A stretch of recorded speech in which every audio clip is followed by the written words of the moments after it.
Sir నమస్కారం sir. నమస్తే sir, థియేటర్లలోకి సినిమాలు వస్తున్నాయి, అరకొరగా ఆడుతున్నాయి, కొన్ని ఆడకుండానే పోతున్నాయి.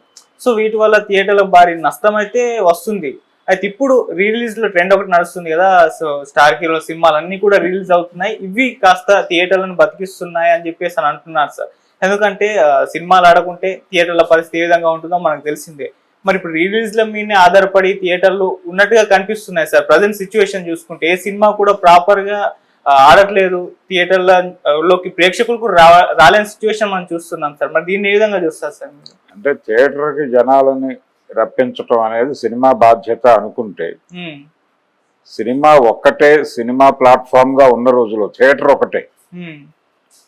ఒక్కటే సినిమా ప్లాట్ఫామ్ గా ఉన్న రోజుల్లో సినిమా చూడాలనుకుంటే ఖచ్చితంగా నడుచుకుంటూ నెమ్మదిగా థియేటర్ దగ్గరికి చేరేవాళ్ళు జనాలు. ఇప్పుడు సినిమా చూడాలి అనుకుంటే థియేటర్ ఒకటే ప్లాట్ఫామ్ కాదు, అనేక ప్లాట్ఫామ్స్ ఉన్నాయి. గదిలోకి వెళ్ళి తలుపేసుకుని మీ ఫోన్ని మీ టీవీతో అనుసంధానం చేసుకుని మీకు తోచిన సినిమా మీరు చూసుకునే ఛాన్స్ ఉంది. థియేటర్లో ఆడుతున్న సినిమా కూడా చూసేటువంటి అవకాశం ఉంది. ఎందుకంటే ఏ సినిమా అయినా సరే షో ఎక్కడ పడ్డా కానీ, ఎర్లీ మార్నింగ్ 6 గంటలకు ఎక్కడైనా షో పడినా, లేదు తెల్లారుజామున 3 గంటలకు షో పడినా, షో అయిపోయిన అరగంటలో అది ఇంటర్నెట్లో ఏదో ఒక ప్లాట్ఫామ్ మీదకి వచ్చేస్తుంది. అది ఎవరు కాళ్ళు అడ్డం పెట్టినా చేతులు అడ్డం పెట్టినా ఆగట్లేదు, స్టిల్ రన్నింగ్. ఇటువంటి కండిషన్లో థియేటర్లకి జనాలని రప్పించటం అనేది క్రిటికల్గా మారిన పరిస్థితి ఉంది. నిజానికి శాటిలైట్ ఛానల్స్ మొదలైన, అంటే ఇంట్లోకి టీవీ వచ్చిన కొత్తలోనే కొన్ని థియేటర్స్ కళ్యాణ మండపాలుగా మారాయి. అంటే టీవీ వచ్చినంత మాత్రాన సినిమా హాల్ మూసేయటం ఏమిటి అన్నారు ఆ రోజున. అంటే ఇంట్లో సినిమా వస్తుంది కదా, ఆదివారం సినిమా వచ్చేటప్పుడు పైగా ఆదివారం సినిమాకే కళ్యాణ మండపాలుగా థియేటర్లు మారటం ఒక దశలో. ఆ తర్వాత ప్రైవేట్ ఛానల్స్ హవా మొదలైంది 94 ఆ ప్రాంతాల్లో. ఈటీవీ లాంటివి 94 ప్రాంతాల్లోనే మొదలైనప్పుడు వాళ్ళు రోజు సినిమా వేయటం మొదలుపెట్టారు. 2-3 ఛానల్స్ వచ్చాక ఈ ఛానల్లో ఒక సినిమా, ఆ ఛానల్లో ఒక సినిమా, ఇంకెందుకు వస్తారు జనాలు థియేటర్లకు అని చెప్పి చాలా చోట్ల టూరింగ్ థియేటర్లు ఇలాంటివి క్లోజ్ అయిపోయాయి. ఆ విధంగా ఒక అదర్ ప్లాట్ఫామ్ క్రియేట్ అయిన ప్రతి క్షణం థియేటర్ల క్రైసిస్లోకి వెళ్ళటం మనకు కనిపిస్తుంది. ఇప్పుడు నేరుగా జేబులోకే సినిమా వచ్చేసింది. పాత రోజుల్లో రేలంగి గారి పాట ఉంటుంది, జేబులో బొమ్మ అని. అలా జేబులో బొమ్మ రాజుపేద సినిమాలో పాట. కొసరాజు గారు ఇంత ముందు చూపుతో రాశాడా అనేది ఇప్పుడు అర్థమవుతుంది ఓటీటీలు వచ్చాక. అలా జేబులో బొమ్మ వచ్చేసింది. బొమ్మ జేబులోకి వచ్చేసిన తర్వాత థియేటర్ కిందకి వెళ్ళాలి. ఎవరి గదిలో వాళ్ళు కూర్చుని వాళ్ళ ఫోన్లో వాళ్ళు సినిమా చూసుకుంటారు. ఫోన్లో చూడటం చిరాకు అనిపిస్తే ఫోనుని టీవీతో అనుసంధానం చేసేటువంటి స్మార్ట్ టీవీలు వచ్చేసినాయి. స్మార్ట్ టీవీలు వచ్చాక నీకు పెద్ద తెర మీద చూడాలనుకుంటే పెద్ద తెర మీద చూస్తావు, లేదు ఇంకా పెద్ద తెర మీద చూడదలుచుకుంటే ఆ టీవీ ఎక్కడుందో చూసుకుని అక్కడికి వెళ్ళి నీ ఫోన్ని దానికి కనెక్ట్ చేసి చూసుకుంటావు. పోయిందేముంది, 2 గంటలు ఛార్జింగ్ పెడితే సినిమా వచ్చేస్తుంది కదా.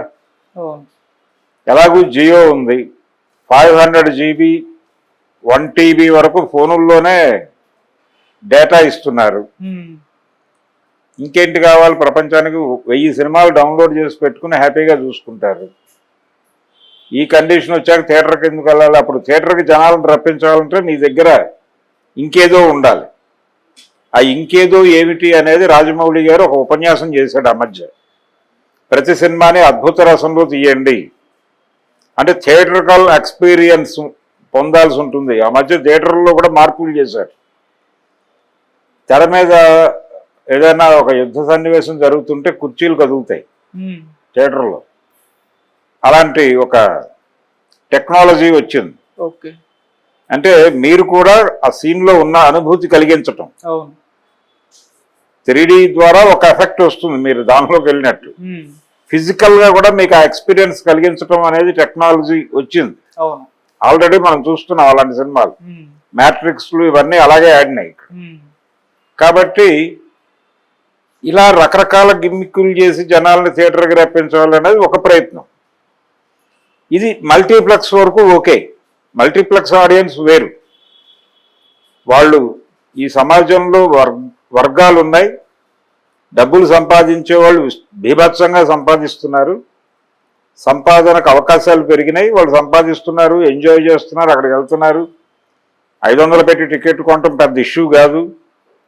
సామాన్యుడు 1000 రూపాయలు పెట్టి అక్కడ ఆ ట్రై కొనటం కష్టంగా భావిస్తాడు, కానీ చాలా క్యాజువల్గా 1000 రూపాయలు పెద్ద ఇష్యూ కాదు. ఆ ట్రేలో ఒక కోకోకోలా, ఒక పాప్కార్న్, ఇంకేదో పెట్టుకుని 1000 రూపాయలు అక్కడ పారేసి అలా తీసుకెళ్ళిపోతారు. ఇలా నడిచేటువంటి అంటే మల్టీప్లెక్స్ ఆడియన్స్ వేరు అనేది వాస్తవం. బాల్కనీ ఆడియన్స్ వేరు, నేల క్లాస్ ఆడియన్స్ వేరు. నేల క్లాసులో చెగోడీలు అమ్మును, బాల్కనీలో కేకులు అమ్మును అని చెప్పేవాళ్ళు ఆ రోజుల్లో. అలాగా ఇప్పుడు ఆ చెగోడీలన్నీ సింగిల్ స్క్రీన్స్కి వెళ్ళిపోయినాయి. ఇక్కడేమో 1000 రూపాయల ట్రైల్ అమ్ముతున్నారు మల్టీప్లెక్స్లో. సో మల్టీప్లెక్స్లు ఉంటాయి, సింగిల్ స్క్రీన్స్ ఉంటాయి, చచ్చిపోతాయి అనేది ప్రశ్న. ఇప్పుడు సింగిల్ స్క్రీన్ ఆడియన్స్ ని ఓటీటీలకు గెంటేసేటువంటి ప్రోగ్రామ్ ఒకటి నడుస్తోంది ఇండస్ట్రీలో. ఎందుకు జరుగుతోంది? తెలిసి చేస్తున్నారా తెలియక చేస్తున్నారా అంటే తెలియక మొదలైంది ఇది. అంటే సింగిల్ స్క్రీన్కి వెళ్ళే డబ్బులు పెట్టడానికి కూడా జనాలు ఇబ్బంది పడుతున్నారు అనే ఒక వాస్తవాన్ని గుర్తించాలి. గుర్తించి వాళ్ళకు ఒక నమ్మకం ఉండేది ఇంతకుముందు. అంటే పెద్ద సినిమాలు సంవత్సరానికి చాలా వచ్చేవి. గతంలో రామారావు, కృష్ణ, నాగేశ్వరరావు వీళ్ళు హీరోలుగా నడిచిన రోజుల్లో ఏడాదికి ఆయన 15 సినిమాలు, ఈయన ఒక 20 సినిమాలు లెవెల్లో చేసుకుని వెళ్ళిపోయేవాళ్ళు. ప్రతి వారం 2 పెద్ద హీరోల సినిమాలు రిలీజ్ అయిపోయేవి, థియేటర్లకు జనాలు వెళ్ళేవాళ్ళు. కృష్ణ గారి సినిమా చూసావా, రామారావు సినిమా చూసావా, నేను నాగేశ్వరరావు సినిమా వచ్చిందంట కదా, ఇలా మాట్లాడుకునేవాళ్ళు. ఇప్పుడు పెద్ద హీరోల సినిమా అంటే అది సంవత్సరానికి ఒకటి, లేదు సీజన్లో ఒక పెద్ద హీరో సినిమా, ఇలా మారిపోయింది పరిస్థితి. సో పెద్ద హీరోల సినిమాలని రాజమౌళి గారు చెప్పినట్టు థియేటర్కల్ ఎక్స్పీరియన్స్ ఉండేటువంటి కథలతో నింపే ప్రయత్నంలో భాగంగా తప్పటడుగులు వేస్తున్నారు. అదొక వివాదం నడుస్తోంది. థియేటర్లని మొదటి నుంచి ఆదుకుంటున్నది చిన్న సినిమాలే. దాసరి నారాయణరావు గారు కొన్ని వేల సందర్భాల్లో చెప్పాడు ఈ మాట. చిన్న సినిమాని చంపేయకండి, చిన్న సినిమా చచ్చిపోతే థియేటర్ చచ్చిపోతుంది అని ఆయన ఓటీటీలు లేని రోజుల్లోనే మాట్లాడేవాడు. ఇప్పటికీ వారి మాటలు ఉంటాయి యూట్యూబ్లో. అటువంటి పరిస్థితిలో చిన్న సినిమా మీద ఒక కాన్ఫిడెన్స్ ఉంది జనాల్లో. దాసరి గారు స్వర్గం నరకం లాంటి సినిమా తీసి, రాఘవేంద్రరావు కలిసి జ్యోతి లాంటి సినిమాలు తీసి, బాలచందర్ గారు అంతులేని కథలు తీసి, బిఎన్ రెడ్డి గారు బంగారు పంజరాలు తీసి, వీళ్ళందరూ దేవదాస్ కనకాల చలిచీమలు తీసి, బిఎస్ నారాయణ గారు ఉమ్మడి బతుకులు తీసి, చిన్న సినిమా అంటే కంటెంట్ సినిమా అనే ఒక అభిప్రాయం కలిగించారు జనాలకి. చిన్న సినిమాలో కథ ఉండును, మా భూమి, ఈ సినిమాలన్నీ ఎందుకు చూశారు జనాలు? చిన్న సినిమా వస్తుందంటే జనాల్లో ఒక ఎక్స్పెక్టేషన్ ఉండేది. ఈ సినిమా చిన్న సినిమా, కొత్త ఆర్టిస్టులతో తీశారు అంటే ఎందుకో కొత్త ధరం ఉంటుంది, ఒక కొత్త పాయింట్ ఏదో చెప్తాడు, అది తెలుసుకుందామని వెళ్ళేవాళ్ళు. అంతే తప్ప హీరో మొహం చూసుకోదు. హీరో మొహం చూసి వెళ్ళే సినిమాలు ఉండేవి. కొత్త సినిమా, కొత్త ఆర్టిస్టులు, కొత్త డైరెక్టర్ ఏదో చెప్తాడు కొత్తగా అని వెళ్ళేవాళ్ళు. అందులో ఉంటే చూసేవాళ్ళు, లేకపోతే చూసేవాళ్ళు. లేకపోతే గౌతమ్ ఘోష్, నరసింహరావు, ఎవరికి తెలుసు? మా భూమి సినిమా ఎందుకు చూశారు? ఆంధ్ర ప్రాంతాల్లో కూడా తెలంగాణ సాయుధ రైతాంగ పోరాట నేపథ్యంలో వచ్చిన సినిమా ఎందుకు చూడాలి? ఆంధ్రాలో చూశారు. అక్కడ కూడా 100 రోజులు ఆడింది, 175 days అప్సరాలో ఆడింది కదా ఆ సినిమా మా భూమి. కాబట్టి నవరంగ్ థియేటర్లో చలిచీమలు ఎందుకు ఆడింది అంటే ఇదే రీజన్, ఏదో కొత్తగా ఉంటుంది. కళామందిర్ లాంటి బీభత్సమైన కెపాసిటీ ఉన్న థియేటర్లో ఊరుమ్మడి బతుకులు ఆడేసింది ఆ రోజుల్లో. ఎందుకు ఆడేసింది అంటే జనంకి ఒక హోప్ ఉండేది, చిన్న సినిమాలో పాయింట్ ఉంటుంది అని. అది కనెక్ట్ అయితే జనం చూసేవాళ్ళు. వీళ్ళు ఆ నమ్మకాన్ని చంపేశారు. వీళ్ళు చిన్న సినిమాల పేరుతో గందరగోళం తీసి, చిన్న సినిమాల్లో కంటెంట్ ఉంటుంది, చిన్న సినిమాల్లో ఒక డిస్కసివ్ పాయింట్ ఉంటుంది అనే నమ్మకాన్ని చంపేయటం వలన జనాల అపనమ్మకంతో సినిమా రిలీజ్ అవగానే ఆవేశపడద్దు నాయన, ట్రాన్స్పోర్ట్ రేట్లు కూడా పెరిగినాయి, పెట్రోల్ రేట్లు పెరిగినాయి, అందుకని కొంచెం ఓటీటీలో ఒకసారి చూసి బాగుంటే అప్పుడు థియేటర్లో చూద్దాంలే అనే వాతావరణానికి వెళ్ళిపోయారు. ఓకే. కానీ కంటెంట్ బాగుంటే ఇప్పటికీ థియేటర్కి వెళ్ళే వాళ్ళు ఉన్నారు. ఏ సినిమా మొన్న శుక్రవారం రిలీజ్ అయినటువంటి మారుతినగర్ సుబ్రహ్మణ్యానికి జనం అన్ని సెంటర్లోనూ థియేటర్కి వెళ్తున్నారు. అది ఏముంది దానిలో, ఎంటర్టైన్ చేయగలిగాడు, థియేటర్కి వచ్చిన ప్రేక్షకుడిని నిరుత్సాహపరచకుండా నవ్వించాడు కాసేపు. అవును. నవ్వించడంతో పాటు అంటే పాత రోజుల్లో కమర్షియల్ నవలలు రాసేటువంటి రైటర్లు చెప్పేవాళ్ళు, బండెడి చెత్త మీద 4 విటమిన్ టాబ్లెట్లు వేసి అమ్మేస్తాం మేమని. అదే ఉంది అందులోను. నడిచింది, జనాలు ఎంటర్టైన్ అయ్యారు, హ్యాపీగా బయటకు వచ్చారు, ఓకే అనుకున్నారు. మొదటి రోజు కలెక్షన్స్ కంటే రెండో రోజు కలెక్షన్స్ పెరిగినాయి, మౌత్ పబ్లిసిటీ స్ప్రెడ్ అయింది.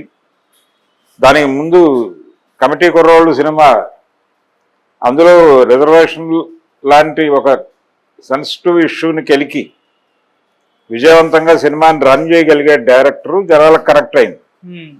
ఆ సినిమా కూడా కొంత కనెక్ట్ అయింది, ఆ కాన్ఫ్లిక్ట్ బాగానే వర్కౌట్ అయింది, క్యాస్ట్ కాన్ఫ్లిక్ట్. ఇలా ఏదో ఒక ఇంట్రెస్టింగ్ పాయింట్ ఉండాలి కదా సినిమాలో. ఇప్పటి సమాజానికి కనెక్ట్ చేసేటువంటి ఏదో కొన్ని 4 మూలకాలు ఉంటే కథ నడుస్తుంది. అలా ఇప్పుడు కొంచెం నమ్మకం కలిగించగలుగుతున్నారు థియేటర్లో ఉండాలా వద్దా అనే డిస్కషన్లో.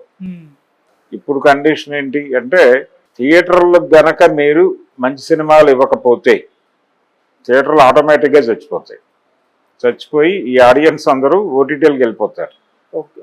వీళ్ళు ఓటీటీలకు వెళ్లకుండా కాపాడుకోవాల్సిన బాధ్యత డైరెక్టర్లది, ప్రొడ్యూసర్లది. స్త్రీ 2 జనం చూస్తున్నారుగా, అది దానికి యానిమల్కి పెట్టినటువంటి డబ్బులకి ఎంత తేడా ఉంది, 4 ఇంతలు తేడా ఉంది. వసూళ్లలో అది 500 కోట్లు క్రాస్ చేయబోతోంది. అందుకని జనాలు థియేటర్లు ఉంటాయా ఉండవా ఈ చర్చ వచ్చినప్పుడు ప్రధానంగా చూడాల్సింది చిన్న సినిమాని బతికించుకోవటానికి మనం ఏం చేస్తున్నాం. అది దాసరి గారి గోడు మాత్రమే కాదు, చాలా మంది గోడు కూడా.